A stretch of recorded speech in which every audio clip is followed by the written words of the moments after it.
Assalamualaikum warahmatullahi wabarakatuh. Nama saya Feryani. Saya akan menjelaskan mengenai studi Islam.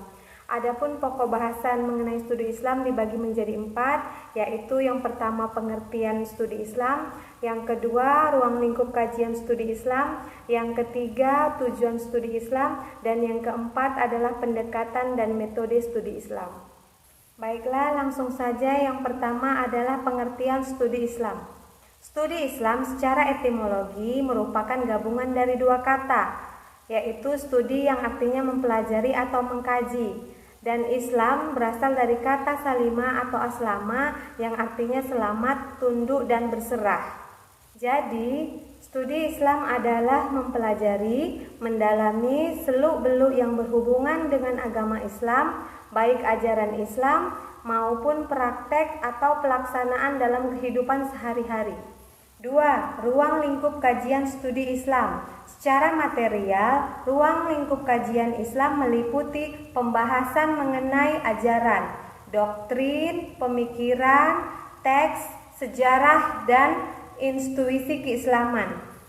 Menurut Muhammad At-Tamuzan, objek kajian Islam adalah substansi ajaran-ajaran Islam seperti kalam, fikih, dan tasawuf. Dalam aspek ini, agama Islam bersifat penelitian budaya. Yang ketiga, tujuan studi Islam adalah sebagai media transfer pengetahuan dapat ditinjau dari perspektif human capital. Pendidikan dipandang sebagai sebuah investasi yang berupa tenaga kerja yang menerapkan pengetahuan dan keterampilannya dalam proses produksi dan pembangunan pada umumnya. Secara garis besar, tujuan studi Islam adalah yang pertama, mempelajari secara mendalam tentang hakikat Islam, bagaimana posisinya terus berlangsung.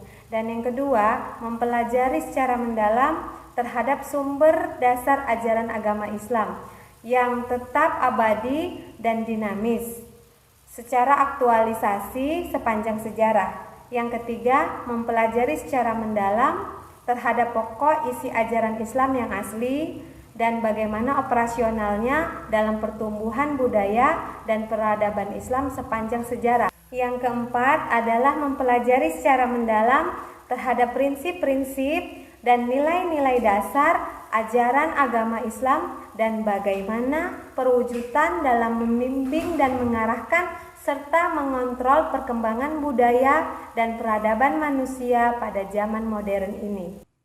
Secara normatif, tujuan yang ingin dicapai pendidikan Islam yaitu yang pertama, dimensi spiritual, yaitu iman, takwa, dan akhlak yang tercermin dalam ibadah dan muamalah. Dan kedua, dimensi budaya, yaitu kepribadian, kemasyarakatan, dan kebangsaan. Dan yang ketiga adalah dimensi yang membawa kemajuan, yaitu cerdas, aktif, kreatif, disiplin, inovatif, dan produktif. Pokok bahasan yang keempat adalah pendekatan dan metode studi Islam. Menurut Adams, ada 2 pendekatan dalam kajian studi Islam. Yang pertama adalah pendekatan normatif, yaitu pendekatan yang dijiwai oleh motivasi dan tujuan keagamaan. Dan yang kedua adalah pendekatan deskriptif, yaitu yang muncul sebagai jawaban terhadap motivasi, keinginan intelektual atau akademis.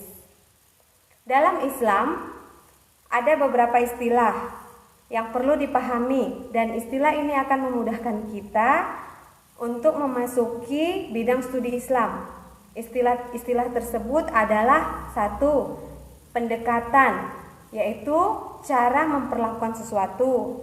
Yang kedua, metode, yaitu cara mengerjakan sesuatu. Dan yang ketiga adalah metodologi, yaitu cara yang harus dilalui untuk mencapai sesuatu. Baiklah, sekian penjelasan dari saya.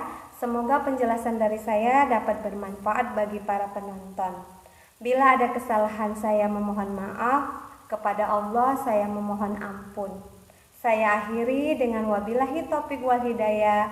Wassalamualaikum warahmatullahi wabarakatuh.